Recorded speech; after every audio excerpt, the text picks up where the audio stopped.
crafty friends, I'm Lien from Studio Kato and I'm so happy to be back on the Crafty Meraki YouTube channel today. Today I only have one card to share. I went a couple weeks sharing 2 cards, but for now I only have one. I am using the Amazing Blooms stamp set, which comes with some, you guessed it, amazing blooms. I'm using this larger floral arrangement and it is pretty much big enough to fill up an entire A2 size card. If you stamped it off to the side in 2 opposite corners, you would have a great background, but I'm going to try to use it as a focal point today, and I'm going to show you my favorite way to ground those larger floral images. So I'm stamping it onto some watercolor cardstock. I'm using Canson Mauval 200 GSM watercolor cardstock, and I stamped it in VersaFine Onyx Black and embossed it with clear gloss superfine embossing powder by Wow. I used the Wow Jewel Speed heat tool as well to heat set it, and then I can get to coloring. I'm using my Karin brush markers today, which are available over at Crafty Meraki. Make sure you check out the link in the description below if you're thinking of purchasing these. I love these markers. They are great for watercoloring, but I am trying to use them today. Like I've never used them before. I'm trying to just use the markers and no water. Why? Because I was literally too lazy to get above my desk and fill up my jar of water. I have wanted to try these just with the blending marker.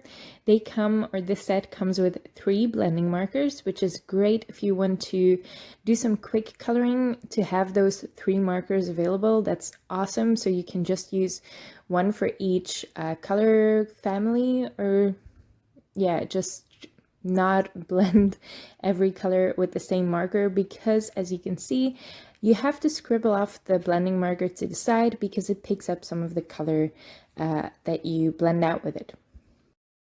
You can easily scribble that off, but like I said, I think that's why the set comes with 3 blending markers. If you want to work quickly, you can just dedicate one to the greens and the blues and one to the yellows or something like that.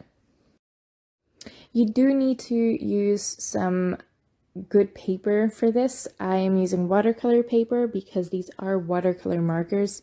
They're wetter than just water-based markers, and you really don't want to use flimsy paper with these. As with all water-based markers, they do tend to pill up the paper a little bit. If you're careful, it shouldn't be an issue, especially in watercolor paper if you use them like this. Just make sure that if you want to layer colors on top of each other, which you absolutely can, you let the first layer dry up first, because working on wet cardstock with these markers is definitely going to pill up your cardstock. But I love how vibrant these colors are if you just use the blending marker. Now, to ground this image, I don't want to make a very intricate background. I just want to work with one layer of my background, and I am doing some stenciling. I'm doing some layered stenciling. So for this first layer, I just made my own stencil.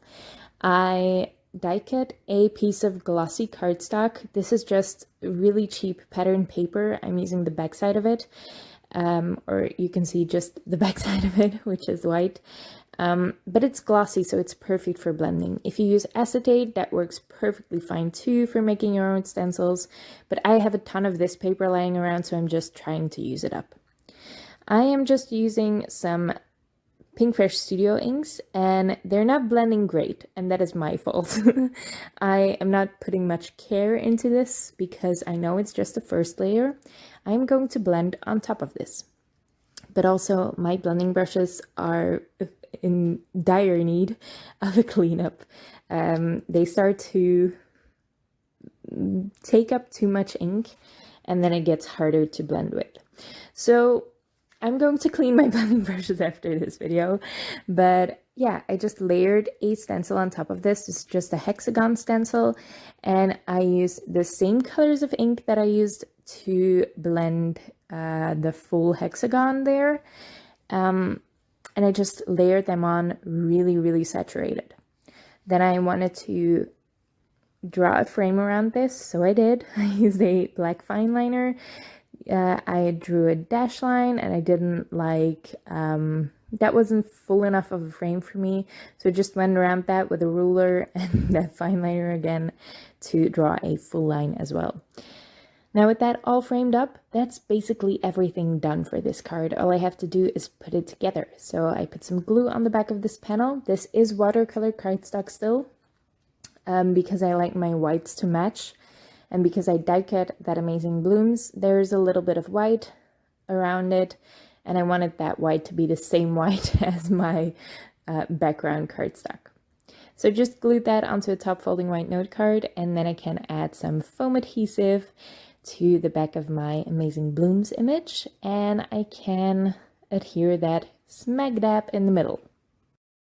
Like I said, this image is definitely big enough to fill up an entire card, so I'm not going to add much else to this except for some amazing Meraki sparkle gems. These are the blue Lagoon Meraki sparkle gems, and they are an amazing deep blue. They don't look black, but they are very, very dark. So they're perfect to add as an embellishment to anything that has some blue on it. So yeah, that's my card for today. It's really simple to make, especially if you have the coordinating dies as well, so you don't have to fussy cut out that image. Like I said, the Amazing Bloom stamp set comes with some really great floral images. This is the largest one of the set. It also has a couple smaller images as well. And I really like how this one fills up the entire card. I really also like how the bright yellow of that flower contrasts with the blue in the background. I hope you like that too. If you did, make sure to leave a thumbs up on this video and leave your thoughts in the comments below. I would love to read them. Thank you so much for watching, and I hope to see you next time.